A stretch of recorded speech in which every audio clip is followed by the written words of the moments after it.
आज भाई को फुर्सत है। एक समय की बात है। एक व्यक्ति सत्संग में जाने लगा। ज्ञान समझकर फिर उसने दीक्षा ले ली। ज्ञान सुना और भक्ति करने लगा। उसने अपने एक मित्र से भी सत्संग में चलने तथा भक्ति करने के लिए प्रार्थना की, परंतु उसका दोस्त नहीं माना। वह दोस्त कहता, मेरे छोटे छोटे बच्चे हैं, इनका पालन पोषण भी करना है। यदि मैं काम छोड़कर सत्संग में जाने लगा तो सारा धंधा चौपट हो जाएगा। वह सत्संग में जाने वाला भक्त जब भी सत्संग में चलने के लिए अपने मित्र से कहता तो वह यही कहता कि अभी काम से फुर्सत नहीं है।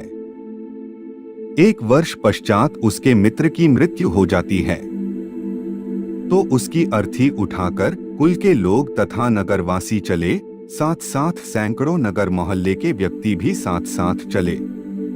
सब बोल रहे थे कि राम नाम सत है, सत बोलेगत है। वह उसका मित्र भक्त कह रहा था कि राम नाम तो सत है, परंतु आज भाई को फुर्सत है। नगरवासी कह रहे थे कि सत बोलेगत है, भक्त कह रहा था कि आज भाई को फुर्सत है। अन्य व्यक्ति उस भक्त से कहने लगे कि ऐसे मत बोल, इसके घर वाले बुरा मानेंगे। भक्त ने कहा कि मैं तो ऐसे ही बोलूंगा। मैंने इस मूर्ख से हाथ जोड़कर प्रार्थना की थी कि सत्संग में चल, कुछ भक्ति कर ले, लेकिन यह कहता था कि अभी फुर्सत अर्थात खाली समय नहीं है। आज इसको हमेशा फुर्सत है। अपने छोटे छोटे बच्चे को भी छोड़कर चला गया, जिनके पालन पोषण का बहाना करके परमात्मा से दूर रहा। भक्ति करता तो खाली हाथ नहीं जाता, कुछ भक्ति धन लेकर जाता। बच्चों का पालन पोषण तो परमात्मा करता है। भक्ति करने से साधक की आयु भी परमात्मा बढ़ा देता है। भक्तजन ऐसा विचार करके भक्ति करते हैं, कार्य त्याग कर सत्संग सुनने जाते हैं।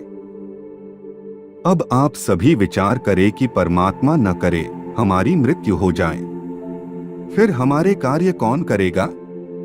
अगर हम यह मान लेते हैं कि हमारी मृत्यु हो गई, हम 3 दिन के लिए मर गए, यह विचार करके सत्संग में चलें, अपने को मृत मान लें और सत्संग में चले जाएं। वैसे तो परमात्मा के भक्तों का कार्य बिगड़ता नहीं, फिर भी हम मान लेते हैं कि हमारी गैरहाजिरी में कुछ कार्य खराब हो गया तो 3 दिन बाद जाकर फिर ठीक कर लेंगे। यदि वास्तव में ही मृत्यु हो गई तो हमेशा के लिए कार्य बिगड़ गया, फिर कभी ठीक करने नहीं आ सकते। इस स्थिति को जीवित मरना कहते हैं। इसलिए समय रहते हुए सतभक्ति करके अपना मोक्ष करवाएं। सत साहेब